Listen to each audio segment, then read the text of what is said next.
রাজ্যবাসী এবং ভারতের সমস্ত লোকও জেনে গেছে যে এই সরকার কত বড় দুর্নীতি করেছে এবং আমাদের সাথে কত বড় অন্যায়টা হয়েছে। চালাকিটা তো দিদি করছে, চালাকি করে বাংলার শিক্ষিত সমাজের অর্থাৎ শিক্ষক শিক্ষিকাদের পথে বসিয়ে দেওয়ার ব্যবস্থা করলেন দিদি। তিনি যোগ্য লোককেও তার ভোটার রাখবেন, অযোগ্য লোককেও তার ভোটার রাখবেন। তিনি যারা পরীক্ষায় পাস করবে তাদেরকেও ভোটার হিসেবে ব্যবহার করবেন, যারা পরীক্ষায় ফেল করবে তাদেরকেও ভোটার হিসেবে ব্যবহার করবেন।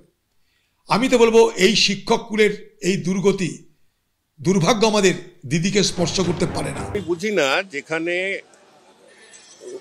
2016-তে 22 লক্ষ প্রার্থীকে নিয়ে 2025 অব্দি এত বড় খেলা চলছে, এত কোটি টাকার ঘুষ খাওয়া হয়েছে, সেখানে আজকে 26-এ পরীক্ষা দিয়ে 36 অব্দি কি এই খেলা খেলবে? যত এখানে 26,000 যারা জবলেস রয়েছেন, আজকে প্রত্যেককে যোগ্য অযোগ্য সবাইকে আজকে মুখ বন্ধ করে রাখা হচ্ছে, কারণ এই বাংলায় হিটলারি শাসন চলছে, কাউকে মুখ খুলতে দেওয়া হচ্ছে না এবং ক্ষমতার এত ঔদ্ধত্য।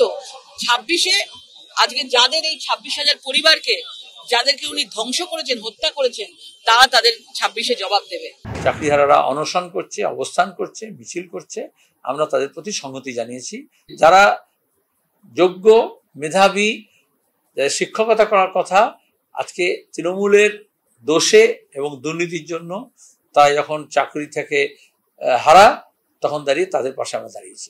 সুপ্রিম কোর্টের নির্দেশের বাইরে কারোর কিছু করার নেই। সুতরাং এই যে করছেন বিভিন্ন, কেউ বলছে অনশন করব, কেউ বলছে পরীক্ষা দেব না, এর কোনো মূল্য নেই। ওদের প্রতি সহানুভূতি দেখেও কেউ কিছু করতে পারবে না।